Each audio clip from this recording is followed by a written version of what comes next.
तो श्रीमद् भगवद गीता साधक संजीवनी के जो 2 भाग हुए हैं, आज वास्तव में हमारा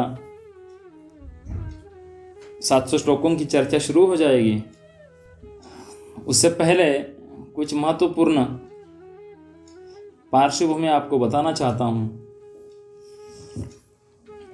उस पार्श्वभूमि के बाद, कुछ महत्वपूर्ण सिद्धांत के बाद हम भगवद गीता का विवेचन शुरू करेंगे। आत्मा होने के कारण हम सब शाश्वत है और भगवान भी शाश्वत है। शाश्वत का ही दूसरा समानार्थी शब्द यह है सनातन।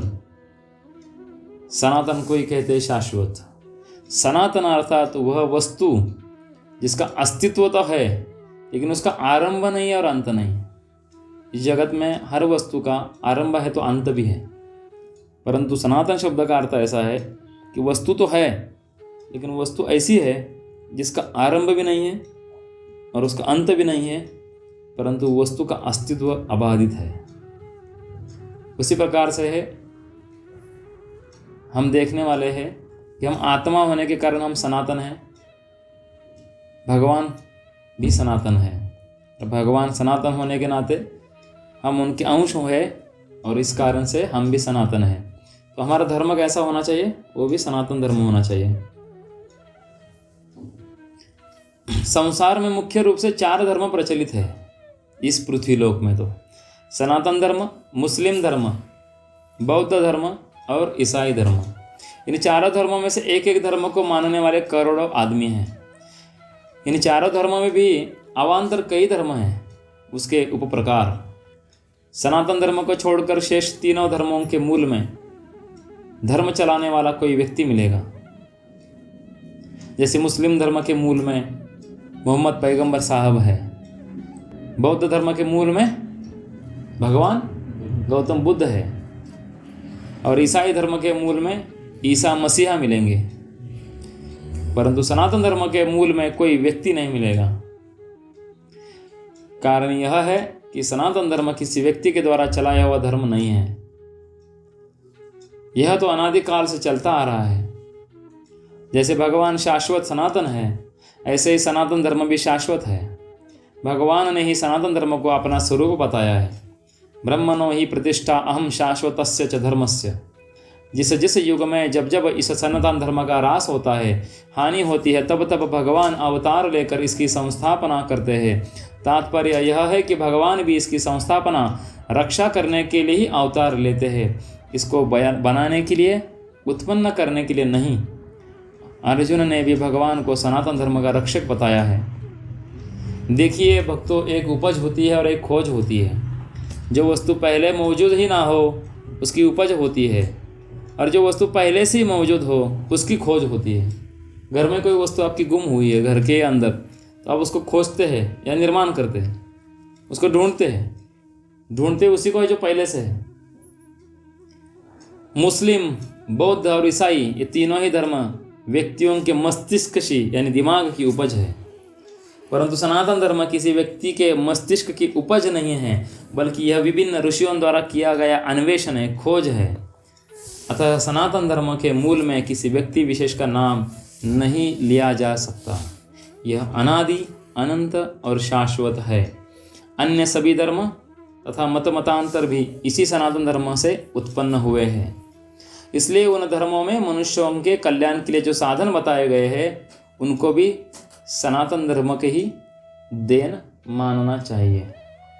अतः उन धर्मों में बताए गए अनुष्ठानों का भी निष्काम भाव से कर्तव्य समझकर पालन किया जाए तो कल्याण होने में संदेह नहीं करना चाहिए। प्राणी मात्र के कल्याण के लिए जितना गहरा विचार सनातन धर्म में किया गया है, उतना दूसरे धर्मों में नहीं मिलता। सनातन धर्म के सभी सिद्धांत पूर्णतः वैज्ञानिक और कल्याण करने वाले हैं। सनातन धर्म में जितने साधन कहे गए, नियम कहे गए हैं, वे भी सभी सनातन है, अनादिकाल से चलते आ रहे हैं। जैसे भगवान ने कर्मयोग के अव्यय कहा है, इमं विवस्वते योगम प्रोक्तवान अहम अव्ययम, तथा शुक्ल और कृष्ण गतियों यानी मार्गों को भी सनातन कहा है। गीता ने परमात्मा को भी सनातन कहा है, जीवात्मा को भी सनातन कहा है, धर्म को भी सनातन कहा है। परमात्मा के पद को भी सनातन कहा है, पद यानी उनके वचनों को भी। तात्पर्य है कि सनातन धर्म में सभी चीज़ें सनातन है, अनादिकाल से है। सभी धर्मों में और उनके नियमों में एकता कभी नहीं हो सकती, उनमें ऊपर से भिन्नता रहेगी ही, परंतु उनके द्वारा प्राप्त किए जाने वाले तत्वों में कभी भिन्नता नहीं हो सकती। पहुँचे पहुँचे एक मत, अन पहुँचे मत और। संत दास घड़ी अरटकी, ढूरे एक ही ठोर। जब लगी कांची खिचड़ी, तब लगी खदबद होए। संत दास सीजा पछे, खदबद करे न कोय। अर्थात जब तक साधन करने वालों का संसार के साथ संबंध रहता है, तब तक मतभेद वाद विवाद रहता है, परंतु तत्व की प्राप्ति होने पर तत्वभेद नहीं रहता। जो मतवादी केवल अपनी टोली बनाने में लगे रहते हैं, क्या बनाने में? टोली बनाने में लगे रहते हैं,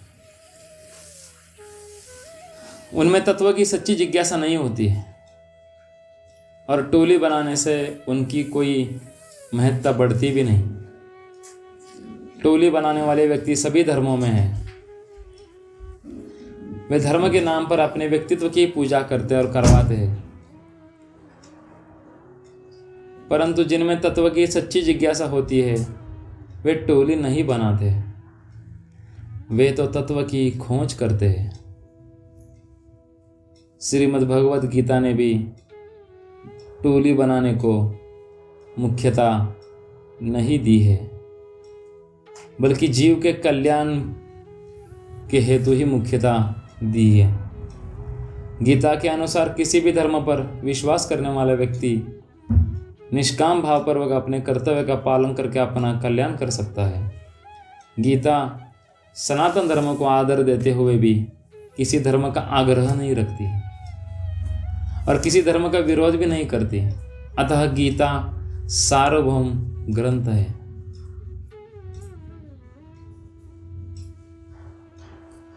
यह हुई महत्वपूर्ण बात, गीता सार्वभौम ग्रंथ है। क्यों? अंतिम बात हमने कही, गीता सनातन धर्म को आदर देते हुए भी किसी धर्म का आग्रह नहीं करती, ऐसे ही चलो, इसी धर्म में चलो, इसी संप्रदाय में चलो, और किसी धर्म का विरोध भी नहीं करती, इधर मत जाओ उधर मत जाओ। अतः गीता सार्वभौम ग्रंथ है, यानी सबको समा कर लेने वाला, सबका हित देखने वाला ग्रंथ है। अभी एक महत्वपूर्ण बात करके हम साधक संजोनी की शुरुआत करेंगे, क्योंकि अभी महत्वपूर्ण चर्चा कर रहे हैं गीता और गुरु तत्व। मूल गुरु कौन है? सबसे प्रथम गुरु कौन है इस विश्व का? भगवान श्री कृष्ण। सबसे पहले गुरु भगवान कृष्ण ही है। तो अर्जुन ने भगवान से कहा था, शिष्यस्ते हम शादिमाम त्वाम प्रपन्नम कार्पण्य देशो अप्रद स्वभाव पृष्ठामि त्वाम धर्म समूढ़ चेता। अर्जुन ने कहा था कि मैं बहुत कंफ्यूज हूँ, मैं निर्णय नहीं ले पा रहा हूँ, मेरी बुद्धि में भेद हो रहा है, ऐसे में मैं क्या करूँ क्या नहीं करूँ। ऐसे संभ्रम अवस्था में आप मेरे मित्र होते हुए भी मैं मित्रता को बाजू में रखकर आपको गुरु करके शरण होकर, गुरु करके स्वीकार करके आपके पूरे शरण में आ रहा हूँ। अब मित्रता को छोड़ दो और गुरु शिष्य के नाते मुझे उपदेश करो ताकि मेरा मोह नष्ट हो जाए। और फिर कृष्ण कौन बन गए? गुरु बन गए। क्या बन गए? आप अकेले सब कुछ। वो अकेले सब कुछ बने हुए तो गुरु बनना उनके लिए कौन सी बड़ी बात है। तत्व ही गुरु है, गुरु ही तत्व है, या तत्व ही कृष्ण है, कृष्ण ही तत्व है। समझ गए ना?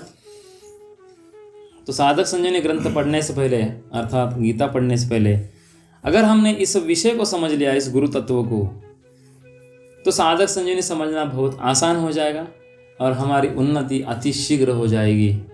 बहुत महत्वपूर्ण बात। अर्जुन हरदम भगवान के साथ ही रहते थे, क्योंकि भगवान के कौन थे? वो सखा, मित्र है। भगवान के साथ ही खाते पीते, उठते बैठते, सोते जागते थे, भगवान के साथ। तो साधक लोग ऐसा सोचते हैं, न जाने वो दिन कब आएगा जब मैं भी अर्जुन की तरह भगवान के साथ खाता पीता उठता बैठता सोता जागता रहूँगा। और इसी विचार में मूल गलती है, ना जाने वो दिन कब आएगा। स्वामी जी ने तो सिद्धांत कहा है कि भगवान आज ही मिल सकते हैं, अभी तत्काल। तो भगवान के साथ अर्जुन खाते पीते उठते बैठते सोते जागते थे, परंतु भगवान ने उनको गीता का उपदेश तभी दिया जब उनके भीतर अपने श्रेय की, अपने कल्याण की, अपने हित की, अपने उद्धार की इच्छा जागृत हुई तब।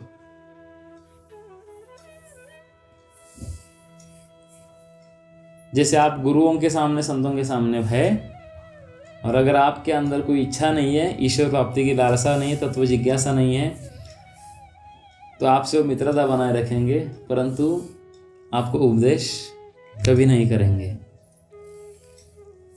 ऐसी इच्छा जागृत होने के बाद वे अपने को भगवान का शिष्य मानते हैं और भगवान के शरण होकर शिक्षा देने के लिए प्रार्थना करते हैं। शिष्यस्ते अहम शादि माम त्वाम प्रपन्नम। इस प्रकार कल्याण की इच्छा जागृत होने के बाद अर्जुन ने अपने को भगवान का शिष्य मानकर शिक्षा देने के लिए भगवान से प्रार्थना की है, न कि गुरु शिष्य परंपरा की रीति से भगवान को गुरु माना है। हालांकि भगवान की कृपा से हम भी एक निमित्त होकर आप सब श्रोताओं की सेवा करने का प्रयास कर रहे हैं, सब श्रोताओं के भगवान के प्रसन्नता हेतु। लेकिन जो 4 वैष्णव अधिकृत परंपरा भगवान के द्वारा चली आ रही है, जिसे अनादि धारा कह सकते हैं गुरु शिष्य परंपरा की, उसी धारा के एक तुच्छ अति तुच्छ एक जीव करके, हम निमित्त करके, हम गौड़ीय वैष्णव संप्रदाय जो है, जो ब्रह्म मध्व गौड़ीय संप्रदाय कहलाया जाता है, जो कि अनादि वैष्णव परंपरा है, उन्हीं सारे आचार्यों की कृपा से, उन्हीं सारे वैष्णवों की, संतों की कृपा से ही आज हमें सेवा कर पा रहे हैं कि गुरु तत्व की हम आज बात करने जा रहे हैं। तो आप सब लोग इस बात को समझने का प्रयास कीजिएगा। हमारे गुरुदेव और हमारे गुरु शिष्य परंपरा के समस्त आचार्यों की कृपा से ये बात हमें थोड़ी थोड़ी समझ में आ गई, जो जितनी थोड़ी थोड़ी समझ में आ गई उतने हम बांटने का प्रयास कर रहे हैं। तो यह बात आई है। इस प्रकार कल्याण की इच्छा जागृत होने के बाद अर्जुन ने अपने को भगवान का शिष्य मानकर शिक्षा देने के लिए भगवान से प्रार्थना की है, न कि गुरु शिष्य परंपरा की रीति से भगवान को गुरु माना है। भगवान ने भी शास्त्र पद्धति के अनुसार अर्जुन को शिष्य बनाने के बाद, गुरु मंत्र देने के बाद, सिर पर हाथ रखने के बाद उपदेश दिया हुआ ऐसी बात नहीं है। मैं फिर से दोहराता हूं, कैसी बात नहीं है। भगवान ने भी शास्त्र पद्धति के अनुसार अर्जुन को शिष्य बनाने के बाद, शास्त्र पद्धति मतलब क्या, दीक्षा के उपरांत, फिर गुरु मंत्र देने के बाद, पहले दीक्षा होती है, फिर गुरु मंत्र होता है, फिर सिर पर हाथ रखा जाता है, फिर उसको क्या होता है, साक्षात्कार हो जाता है। शास्त्र रीति है, ये शास्त्र रीति है, इसका खंडन करना गलत है। ये शास्त्र रीति ही है, इसका आदर करना बहुत जरूरी है, अनिवार्य है। तो यहाँ पे क्या कहना चाहते हैं स्वामी जी, सुनिए तो आगे। तो भगवान ने भी शास्त्र पद्धति के अनुसार अर्जुन को शिष्य बनाने के बाद, गुरु मंत्र देने के बाद, सिर पर हाथ रखने के बाद उपदेश दिया हुआ ऐसी बात है नहीं। इससे सिद्ध होता है कि पारमार्थिक उन्नति में गुरु शिष्य का संबंध जोड़ना आवश्यक नहीं, बल्कि अपनी तीव्र जिज्ञासा, अपने कल्याण की तीव्र लालसा का होना ही अत्यंत आवश्यक है। तो क्या गुरु नहीं करना है, क्या मनमानी करना है? ऐसी बात है नहीं। एक लाइन को मत भूलिएगा, गुरु को मनुष्य समझना मूर्खता है और मनुष्य को गुरु समझना मूर्खता है। यानी कि जब आप किसी को गुरु स्वीकार करते हो तो आप उसे अपना परिवार वाला सदस्य, अपना मित्र, अपना शत्रु, एक साधारण व्यक्ति, ऐसा किसी भी प्रकार से ना मानकर गुरु तत्व होने के कारण जिस व्यक्ति को आप गुरु करके स्वीकार कर लेते हो वो भगवत स्वरूप हो जाता है आपके लिए, हमारे लिए, सबके लिए। अगर आपने गुरु स्वीकार कर लिया हो तो, स्वीकार नहीं किया हो तो कोई बात नहीं है। तो गुरु को मनुष्य समझना महान गलती है। गुरु को मनुष्य समझना और मनुष्य को गुरु समझना महान गलती है। ऐसा क्यों? आप रास्ते पे किसी भी व्यक्ति को गुरु स्वीकार कर लोगे क्या? महान गलती है। और एक बार सच्चे गुरु को आपने गुरु करके स्वीकार कर लिया तो आप उसको मनुष्य समझोगे क्या? गुरु कभी मरता नहीं, और मरता है वो गुरु नहीं। मरता कौन है? शरीर। शरीर यानी कौन? संसार। संसार यानी कौन? असत। भगवान है सत, गुरु है सत, उनका संबंध है सत। तो आप सत में प्रतिष्ठित होना चाहते हो, इसलिए गुरु के चरण में गए हो। और फिर आपको गुरु के जीने का आनंद और गुरु की मृत्यु का दुख, ये सिद्धांत क्लियर नहीं हुआ फिर गुरु शिष्य का संबंध का। इस तरह से कहना पड़ेगा। तो इसका मतलब ये नहीं है कि आप किसी से उपदेश ना लो, किसी से मार्गदर्शन ना लो, किसी गुरु के शरण में ना लो, ऐसा भाव नहीं है। ध्यान से समझिएगा इस विषय को। इनको कहना है कि अपने कल्याण की तीव्र लालसा का होना ही अत्यंत आवश्यक है, क्योंकि अभी हम साधक संजीवनी का पाठ करने वाले हैं।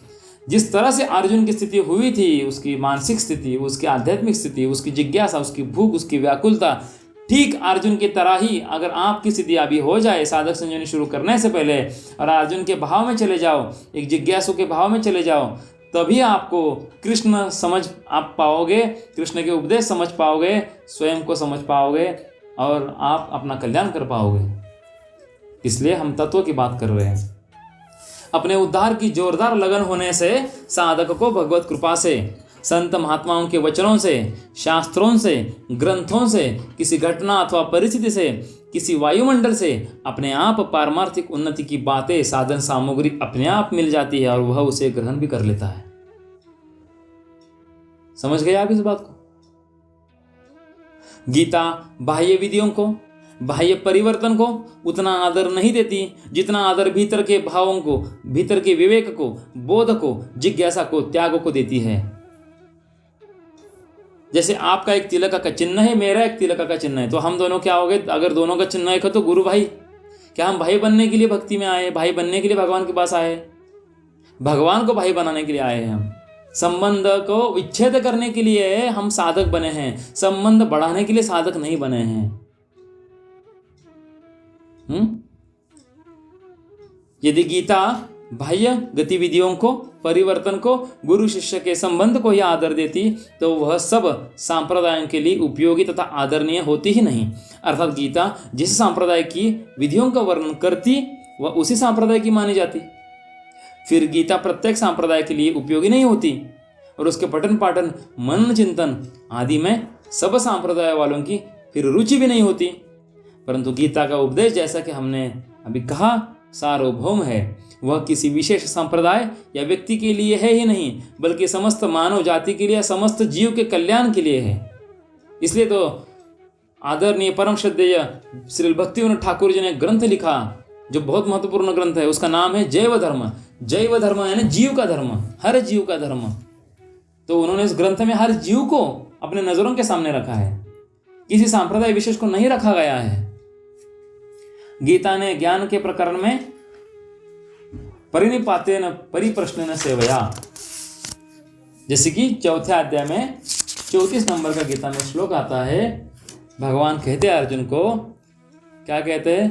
तद्विधि प्रणिपातेन परिप्रश्नेन सेवया उपदेक्षन्तिं ते ज्ञानम ज्ञानेन तत्वदर्शिना। नम्रता से एक गुरु के शरण में जाओ, उसकी सेवा करो, उसकी जिज्ञासा करो, वो तुम्हें ज्ञान और तो साक्षात्कार प्रदान करेगा, क्योंकि उसने उस तत्व को जान लिया है। इस तरह से उन्होंने एक पद्धति बताई भगवान ने चौथे अध्याय के 34 नंबर के श्लोक में।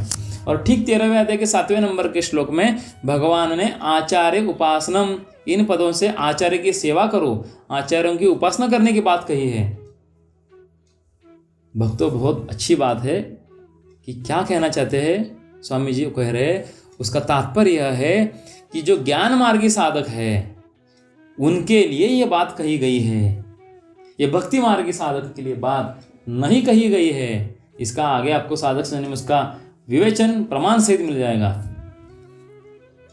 क्योंकि तात्पर्य ऐसा है कि ज्ञान मार्गी साधक में, ज्ञान मार्गों में हमें कौन सा पद प्राप्त करना है? ब्रह्म स्थिति।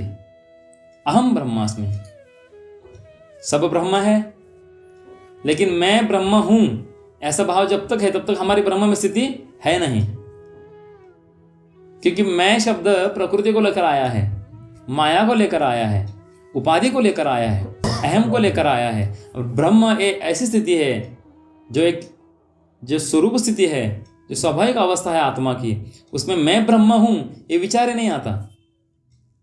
जैसे हमने कई बार चर्चा की है, अंधेरा ही नहीं सूर्यलोक में, तो वहां पे प्रकाश शब्द का उच्चारण का कोई सत्ता ही नहीं है। वैसे ब्रह्म की स्थिति में मैं ब्रह्म हूं ये विचार आना, यानी उसकी स्थिति ब्रह्म में है नहीं। इसलिए ज्ञान मार्ग के साधक में मैं ब्रह्म हूं ऐसा अभिमान रहने की ज्यादा संभावना रहती है, क्योंकि है तो सब ब्रह्म मूल में, तो उसमें अभिमान रहने की संभावना रहती है, क्योंकि ज्ञान मार्गी है कि मैं ब्रह्म हूं। अतः साधक को सावधान करने के लिए तत्वज्ञ जीवन मुक्त आचार्य या गुरु की अधिक आवश्यकता रहती है। सावधान, तू मैं को मत पकड़ना। परंतु वह आवश्यकता भी तभी रहती है जब साधक में तीव्र जिज्ञासा की कमी हो, वो भी ज्ञान मार्गी साधक की बात चल रही है, अथवा उसकी ऐसी भावना हो कि गुरुजी उपदेश देंगे तभी ज्ञान होगा। अगर ऐसा उसने अपनी धारणा बना ली हो कि गुरुजी मुझे उपदेश करेंगे, गुरुजी मुझ पर कृपा करेंगे तभी मुझे ज्ञान होगा, वरना नहीं होगा, ऐसी उसकी धारणा है, तो भगवान भी एथमं प्रपद्यन्ते के आधार से उसको गुरु की व्यवस्था करके उस ज्ञान मार्गी साधक को संभालने का काम भगवान करते हैं। तीव्र जिज्ञासा होने पर साधक तत्व का अनुभव किए बिना किसी भी अवस्था में संतोष नहीं कर सकता। अगर तीव्र जिज्ञासा है तो आप स्वस्थ नहीं रह सकते, किसी भी संप्रदाय में वो अटक ही नहीं सकता, और किसी भी विशेषता को लेकर अपने में अभिमान भी नहीं कर सकता कि मेरे पास एक विशेषता है, मेरे पास एक विशेष सिद्धांत है, मैं एक विशेष मार्ग का अनुसरण कर रहा हूं। ऐसे साधक की जिज्ञासा पूर्ति भगवत कृपा से स्वयं हो जाती है। गुरु शिष्य के संबंध से ही ज्ञान होता है ऐसी बात देखने में नहीं आती। गुरु शिष्य के संबंध से ज्ञान नहीं होता, गुरु के आगे के पालन से ज्ञान होता है, और अपनी भूख से। कारण कि जिन लोगों ने गुरु बना लिया है, फिर गुरु शिष्य का संबंध स्वीकार कर लिया है, उन सबको ज्ञान हो गया है क्या? ऐसा देखने में आता है क्या? नहीं आता है, नहीं आता है। जैसे आप पहली बार हम जब भगवान को प्राप्त करने का हमने सोचा, जब हम किसी भी संत या गुरु के पास या किसी के पास भी नहीं गए थे, तब हमारे गले में कंठी थी क्या? नहीं थी। हमारे माथे पे तिलक था क्या? नहीं था। कोई उपाधि ली थी क्या किसी संप्रदाय की? नहीं थी। तब क्या विचार था? मैं कौन हूँ, कहाँ से आया, मुझे कहाँ जाना है, भगवान है या नहीं है तो मुझे उनसे मिलना है, मेरा उनसे क्या संबंध है, मुझे प्रस्तावित करना है, कहाँ करूँ प्रस्तावित। इस खोज में हम निकले, फिर अनेक संप्रदाय, अनेक संत, अनेक गुरु मिले, अनेक सिद्धांत मिले, और हम उसमें से कई जगह फंस गए, कई जगह से निकल गए। चल रहा है, हमारा प्रयास जारी है। क्यों जारी है? अभी भी मूल बात को हम भूल गए कि मैं और भगवान, हम दोनों के अलावा और कुछ नहीं होना चाहिए बीच में, तभी बात बन जाती है।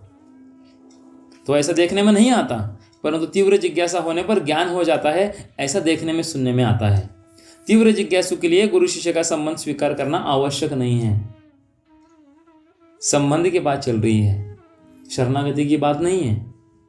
अब गुरु के शरणागत हो जाओ, उनके वचनों का पालन करो, यही उनकी आज्ञा का पालन करना उनकी सर्वोपरि सेवा है। एक है वाणी सेवा, एक है वपु सेवा। वपु सेवा यानी गुरु के शरीर की सेवा, वाणी सेवा यानी गुरु के वचनों की सेवा। अब गुरु के सानिध्य में 24 घंटा भी रहो वपु सेवा करते हुए, और वाणी का उनका उल्लंघन करो, तो क्या अनुभूति हो जाएगी? अपराध ऊपर से हम ज़्यादा लेके आएंगे। तात्पर्य है कि जब तक स्वयं की तीव्र जिज्ञासा नहीं होती, तब तक गुरु शिष्य का संबंध स्वीकार करने पर भी ज्ञान नहीं होता, और तीव्र जिज्ञासा होने पर साधक गुरु शिष्य के संबंध के बिना ही किसी से भी ज्ञान ले लेता है। जैसे दत्त गुरु जी के 24 गुरु है, भागवत में आता है वर्णन।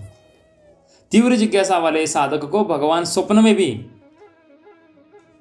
संतों से मंत्र दिला देते हैं। जैसे कि सुखदेव गोस्वामी तो कब हो गए? 5000 साल पहले की बात है ना। सुखदेव गोस्वामी जिन्होंने क्या बताया परीक्षित महाराज को? श्रीमद् भागवत बताया। कितने साल पहले? 5000 साल करीबन हो गए। कुछ साल पहले की बात है। चरणदास जी महाराज है, उनकी इच्छा थी कि मुझे सुखदेव गोस्वामी को गुरु बनाना है। अभी सुखदेव गोस्वामी तो 5000 साल पहले, चरणदास महाराज तो अभी 50-70 साल 80 साल पहले की पकड़ लो बात। तो उनको बहुत सारे गुरु और संत थे, कहते थे हम आपको दीक्षा दे देंगे क्योंकि आप योग्य शिष्य हो, आपका साधन भजन अच्छा है।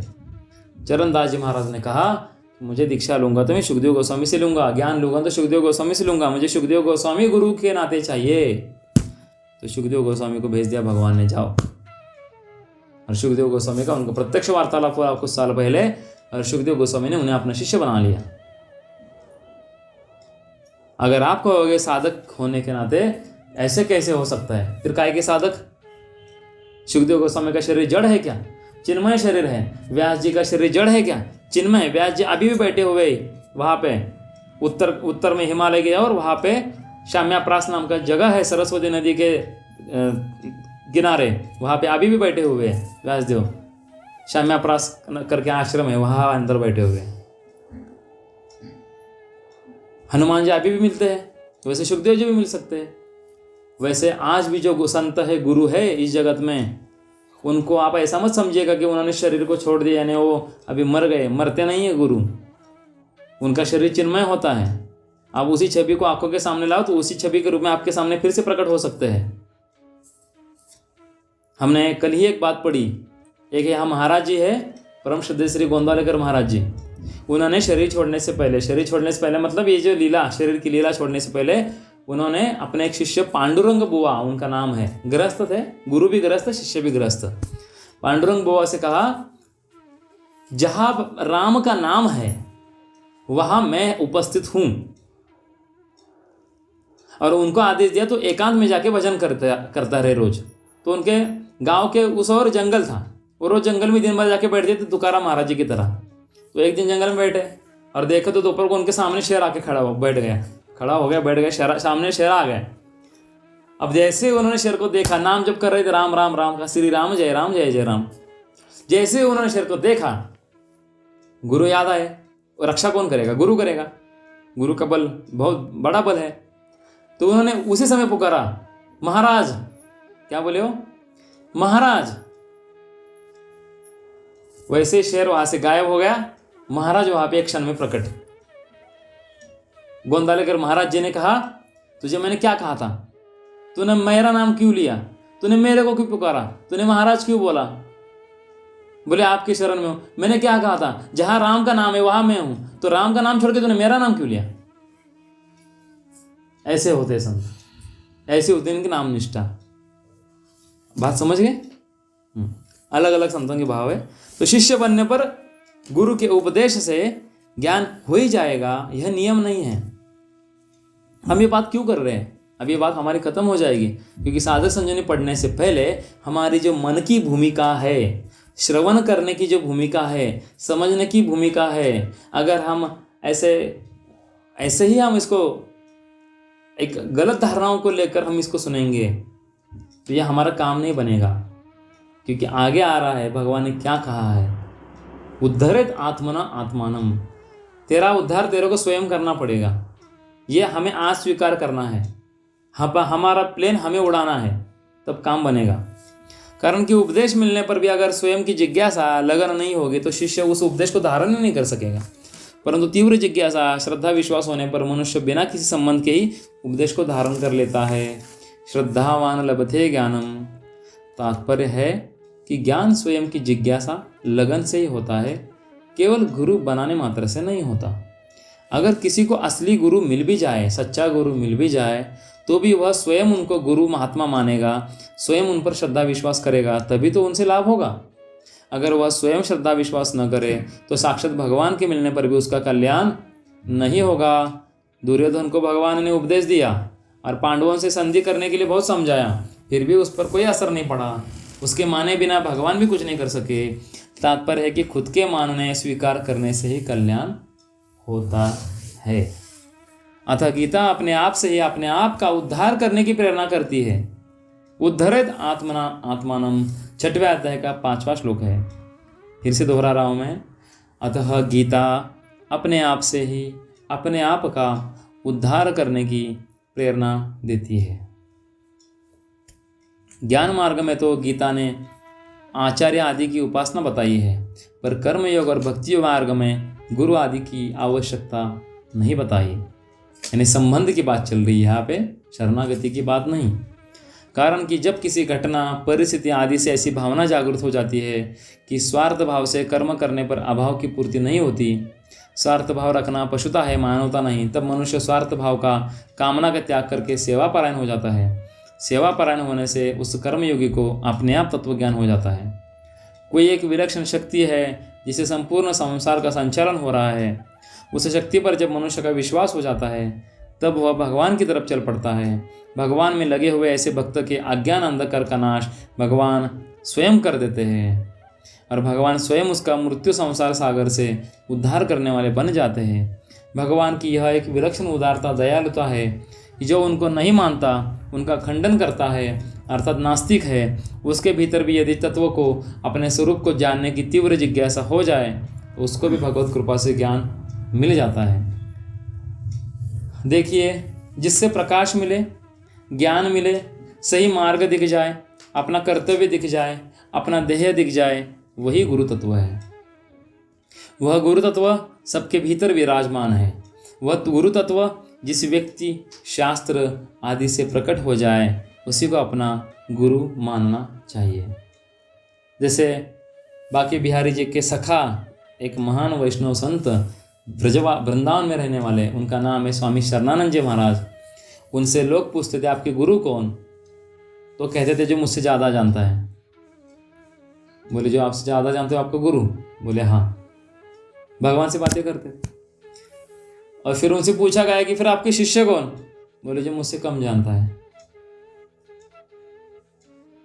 बोले आपसे कम जानता है लेकिन आपको पता चलता है। बोले मुझे वो क्या लेना देना है, कौन कम जानता है, कौन ज़्यादा जानता है। तो वास्तव में भगवान ही सबके गुरु है, क्योंकि संसार में जिस किसी को ज्ञान प्रकाश मिलता है वह भगवान से ही मिलता है। वह ज्ञान जहाँ जहाँ से जिस से प्रकट होता है, अर्थात जिस व्यक्ति से, जिस शास्त्र से प्रकट होता है, वह गुरु कहलाता है। परंतु मूल में भगवान ही सबके गुरु है। भगवान ने गीता में कहा है कि मैं ही सब प्रकार से देवताओं और महर्षियों का आदि, अर्थात उनका उत्पादक, उनका संरक्षक और शिक्षक हूँ। अर्जुन ने भी विराट रूप भगवान की स्तुति करते हुए कहा है कि भगवान आप ही सबके गुरु है, गरीय से गुरु गरियान। अतः साधक को गुरु की खोज करने की आवश्यकता नहीं है। उसे तो कृष्णम वंदे जगत गुरु के अनुसार भगवान श्री कृष्ण के गुरु और उनकी वाणी गीता को उनका मंत्र उपदेश मानकर उनके आज्ञा के अनुसार साधन में लग जाना चाहिए। यदि साधक को फिर भी लौकिक दृष्टि से गुरु की आवश्यकता पड़ेगी तो वे जगत गुरु भगवान कृष्ण अपने आप उसे गुरु से मिला ही देंगे, क्योंकि वे भक्तों का योगक्षेम वहन करने वाले हैं। योगक्षेम वहामि अहम। आइए अब हम देखते हैं श्रीमद् भगवद गीता साधक संजीवनी।